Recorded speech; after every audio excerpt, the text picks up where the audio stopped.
Bonjour hi tout le monde! Saviez-vous qu'il existe un mot lorsqu'il est dit pendant une présentation orale, une conférence, un meeting d'équipe, une formation ou un cours en ligne, va changer immédiatement la perception et l'écoute de notre auditoire?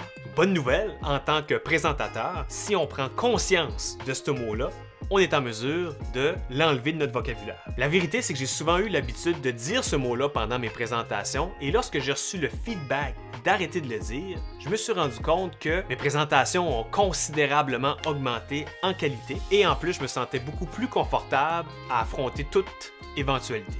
Je sais que vous êtes plus capable d'attendre. Le mot qu'on devrait enlever de notre vocabulaire lorsqu'on parle devant caméra ou devant un public, c'est « oups ». Eh oui, oups.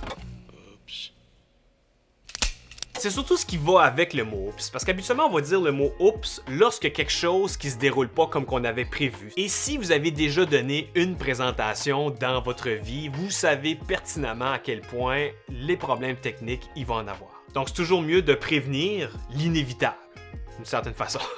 Parce que dire « oups » attire instantanément l'attention sur le problème. Ces personnes-là n'écoutent plus du tout notre message. Ils vont vraiment focusser 100% de leur attention sur comment on va gérer le problème. Et malgré nous, dire « oups » a un autre impact négatif, c'est-à-dire ça va démontrer qu'on n'est pas en confiance et en contrôle dans notre présentation. Donc, double négatif, les gens ne nous écoutent plus et en plus on n'a pas l'air préparé. Maintenant qu'on sait l'impact négatif de dire le mot « oups », parlons maintenant comment l'enlever de notre vocabulaire. Premier conseil, il faut pratiquer nos présentations avant de les donner. Je fais partie de l'école de ceux qui croient qu'une présentation PowerPoint devrait plutôt agir comme un support visuel plutôt qu'être le focus de l'attention. On devrait se limiter à avoir le moins de mots possible sur la présentation pour que les gens, leur attention soit vers le présentateur.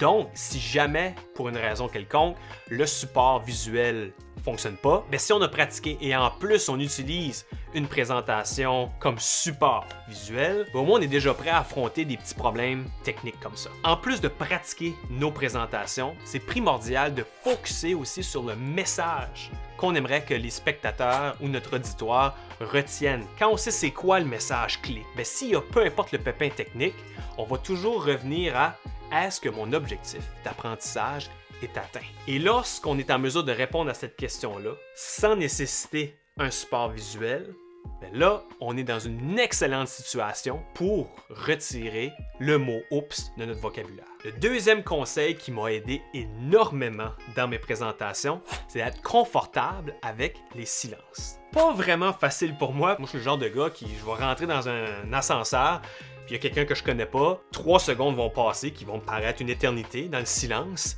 et je vais dire quelque chose comme « Ouais, il fait fret! » Sauf que dans une présentation, les silences demeurent notre meilleur allié.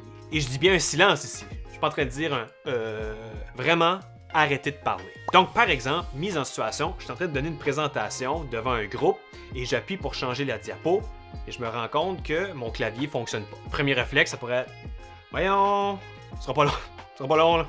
Voyons. Ah. Un peu là. Tandis que si on change les choses et qu'on ajoute du silence. Donc voici les éléments les plus importants à mentionner lorsque vous faites un appel avec un client.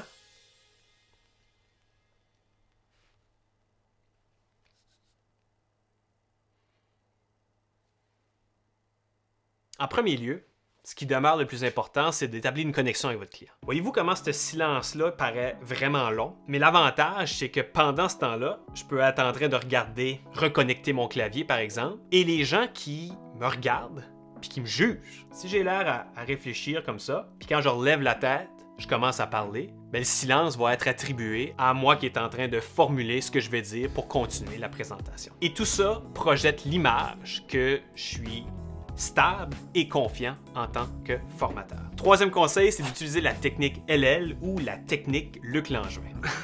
La technique Luc Langevin, ça se traduit par lorsqu'il y a un problème technique qui se présente, c'est de faire à croire que ça faisait partie du spectacle. Il y a cette histoire qui j'adore d'un conférencier qui donnait une présentation devant des milliers de personnes.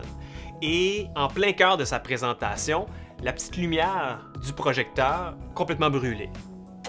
Ce conférencier aurait très bien pu dire « Oups » Désolé tout le monde, vous savez, hein, les problèmes avec la technologie, il y a sûrement quelqu'un qui va réparer ça, ça sera pas trop long. Mais voilà ce que le conférencier a fait. Du coin de l'œil, a clairement vu que sa présentation s'est éteinte. Le conférencier a marché vers l'extérieur de la scène, a apporté avec lui un papier et a écrit le titre de sa diapositive sur le papier sans jamais arrêter de parler. Pendant ce temps-là, en coulisses, l'équipe technique est en train de travailler avec la sueur dans le front pour changer la lumière du projecteur.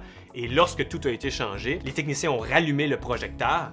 Et encore du coin de l'œil, quand le conférencier a vu que sa présentation est revenue, il a tout simplement repris le papier, l'a redéplacé à l'extérieur de la scène et a continué de parler et à changer les diapos comme si de rien n'était. Imaginons une seconde qu'on est assis dans cette salle-là. Qu'est-ce que ça nous donne comme image de ce présentateur-là? Probablement que les premiers mots qui nous viennent en tête, c'est inébranlable, confiant, en maîtrise de lui et maîtrise clairement son sujet. Donc on peut voir que ce conférencier-là n'a jamais dit le mot « oups », mais en plus, il a monté ça à un niveau supérieur, c'est-à-dire il n'a même pas apporté attention au fait que le projecteur s'est éteint. Et d'un regard extérieur, on peut se dire, coudonc, c'était-tu voulu ça?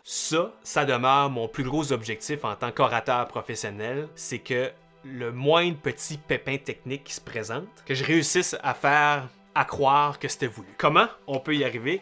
C'est pas mal plus simple qu'on peut le croire. S'il y a un pépin technique qui se présente, on l'ignore. Mise en situation. On est devant une foule, on a une petite manette, tu sais les petites manettes là, une petite manette pour changer les slides, là, les diapos, et on appuie dessus dans un moment crucial de la présentation, ça marche pas. Si on dit oups, excusez, la technologie. Plutôt que de dire oups, on continue de parler, on continue de marcher, et on marche jusqu'à notre ordinateur, et tout en parlant, on appuie puis on change la diapo manuellement avec le clavier. On peut même déposer la manette, puis à partir de maintenant, continuer le reste de la présentation en utilisant le clavier. Autre exemple qui m'est arrivé, on partage notre écran et il y a un beau message qui apparaît en haut à droite avec mise à jour de votre ordinateur. Premier réflexe, souvent, c'est de dire oups, vous savez, hein, les mises à jour. Ben plutôt que de faire ça, on continue encore une fois de parler. Puis ça, c'est beaucoup plus facile lorsqu'on maîtrise bien notre sujet, mais on continue de parler, on s'approche de l'ordinateur, on prend la souris, on clique sur plus tard, puis on continue de parler. Ce qui va se passer, c'est que ceux qui ont remarqué que c'était écrit qu'il y avait une mise à jour sur votre écran, ben, ils vont être impressionnés par comment on est en mesure de régler le problème sans que ça paraisse. Puis d'un autre côté, ceux qui n'ont même pas vu la mise à jour, ils vont continuer à pas avoir vu la mise à jour. Tandis que si on avait dit « oups », ben là, tout le monde s'en serait rendu compte. Donc, on est doublement gagnant. Bref, pour retirer le mot « oups » de notre vocabulaire, il faut pratiquer notre présentation sans technologie, sans trop dépendre de la technologie, à être confortable avec les silences pour mieux formuler nos pensées et utiliser la technique Luc Langevin, faire croire aux gens que tous les pépins techniques faisaient partie du spectacle pour à la fois augmenter notre crédibilité et garder l'attention de l'auditoire. Mettez en pratique ces conseils et je vous garantis que la qualité de vos présentations va considérablement augmenter. Vous vous sentirez mieux préparé dans l'éventualité qu'un pépin technique se présente et je vous confirme qu'un pépin technique va se... Voyons! Qu'est-ce que t'as dit? J'ai pas dit oups!